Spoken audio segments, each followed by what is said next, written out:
wasaaradda arrimaha gudaha Somaliland ayaa maanta tababar u furtay konton saxafi oo ka howlgala magaalada Hargeysa. tababarkaasi oo ku saabsanaa doorka uu saxafigu ku leeyahay nabadda iyo deganaanshaha qaranka.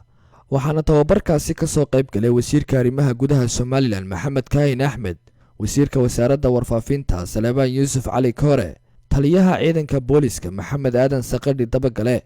waxaana ugu horeyntiiba halkaasi ka hadlay wasiirka arrimaha gudaha, waxaana wasiirku ku dheeraaday ahmiyadda iyo doorka ay saxafiyiintu ka qaadan karaan nabadda waddanka. waxaana wasiirku xusay in ay jiraan saxafiyiin ka howlgasha magaalada Hargeysa oo ay dowladda Soomaaliya siiso mushaharaad.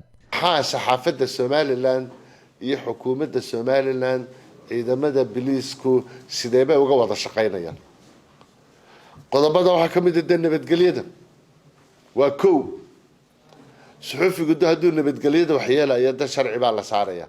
hadda barnaamijka ay intii dhaweyto weynakii wadnay waxaynu ku guuleysanay inaynu mar workshopyo iyo tababaro u qabano saxaafadda, biliiska, xeer ilaalinta, xuquuqul insaanka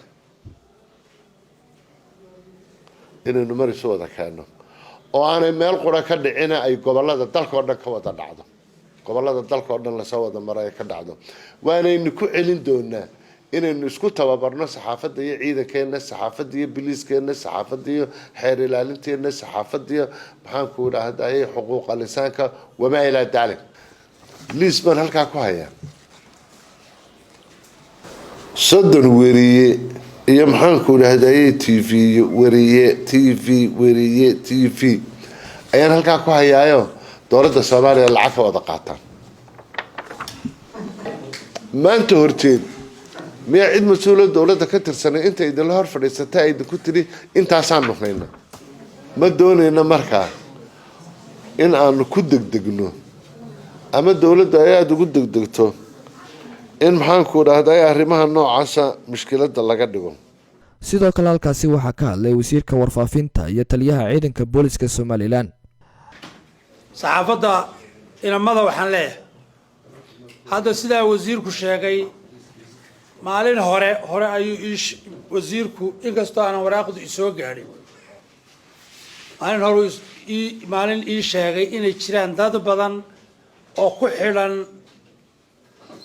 ra'iisul wasaare ku-xigeenka xafiiska ra'iisul wasaare ku-xigeenka Soomaaliya in laga bixiyo qarax badan.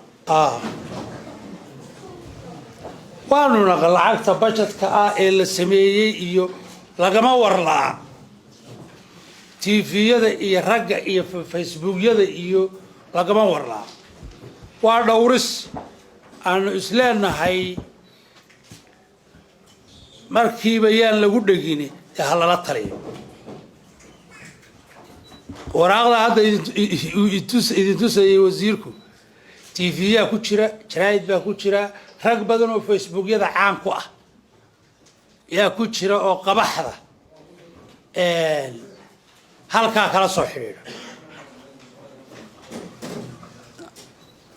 ninka ra'iisul wasaare ku-xigeenka sheegtana dee waynu garanaynaa halkan uu ka shaqaynayay shalayto.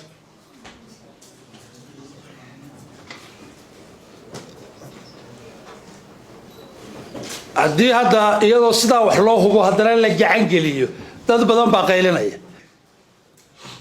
anu waxaan ku talin lahaa ama arrintu xaqiiqdi tahay anagu booliska anu afkii booliska ku hadlaya waxaan doonayaa inaynu si fiican u wada shaqeyno.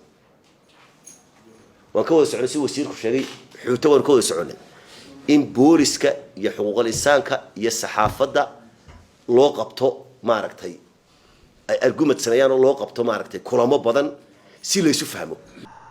guulad Maxamed Aadan Gulad Cunaabi, telefishinka Saab, Hargeysa.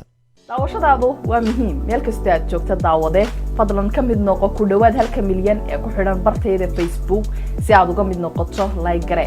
sidoo kale subscribe gare bartayda YouTube-ka ee Saab TV si aad uga mid noqoto dadka ugu horeeya ee hela wararka, barnaamijyada iyo warbixinaha aan idin soo gudbino.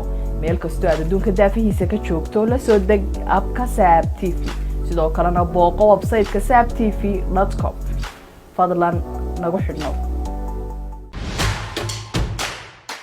adeega cusub ee shirkadda Dahabshiil iyo Dahab casriyeynta hanaanka cusub ee xawilaadda Dahabshiil haddaba macmil adeegan cusub ee casriga ahi waxa uu kuu sahlayaa in adigoo jooga gurigaaga hoose goobtaada shaqo aad lacag ugu xawishid asxaabtaada iyo ehelkaaga jooga daafaha dunida